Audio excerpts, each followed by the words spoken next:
Rhythm Ashok Panchal करके 37 years का एक यंग लड़का है।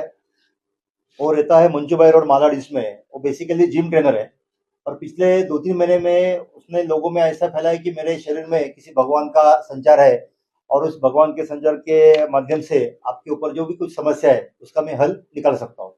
तो लोग उसके पास जाने लगे। जाने के बाद लोगों ने अपनी समस्या उसके पास रखी। तो बोला कि उस समस्या का निराकरण करने के लिए मुझे कुछ चीज़ों की ज़रूरत है। वो चीज़ वो ऐसे बताता था कि बकरी की कलेजी, नींबू, काला कपड़ा, समछन की राख, ऐसी चीज़ें ले आने के लिए बोलता था। तो लोग उसके पास दूसरे दिन जाते थे वो सब चीज़ लेके। तो भगवान का संचार आने के बाद वो जो चीज़ लेके जाते थे लोग, वो चीज़ उसके जिस आदमी के ऊपर से निकलता था, तो वो सब चीज़ एक काले या लाल फड़के में पैक करके वो फड़का, वो जो चीज़ है, वो सब किसी चौक में रखता था। तो ये उसका 2-3 महीने से सिलसिला चालू था।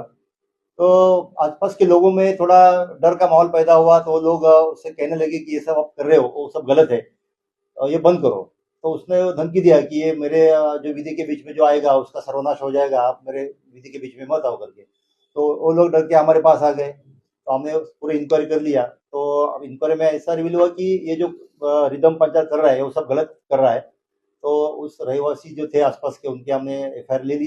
एफआईआर रजिस्टर हो गया और कल उसे हमने अरेस्ट करके आज कोर्ट के सामने उसे पेश कर रहे हैं। क्या बैकग्राउंड रहेगा उसका, क्या बैकग्राउंड था उसका? वो एक्चुअली जिम ट्रेनर है। पिछले कई साल से वो जिम ट्रेनर का काम करता था, पर्सनल ट्रेनर का काम करता था और पिछले 2-3 महीने से ये भगवान का संचार आया वो ऐसे फैला दिया। जादू पैसे के बारे में तो अभी हमें हमारे पास कोई कंप्लेंट आई नहीं है, लेकिन अभी कल एफआईआर हुआ है तो जो लोगों के मन में जो डर का माहौल था वो कम हो गया है। जैसे जैसे लोग आएंगे हमारे पास कंप्लेंट लेके तो उसके ऊपर हम वर्कआउट करेंगे। तो आपको लगता है ये अशोक खराब के जैसा प्रकरण हो सकता है? क्या बोले? कौन कौन सी धारा में एफआईआर हुई है? उसमें हमारे जादू टोना का एक एक्ट लगा है और धमकी का एक्ट लगा है।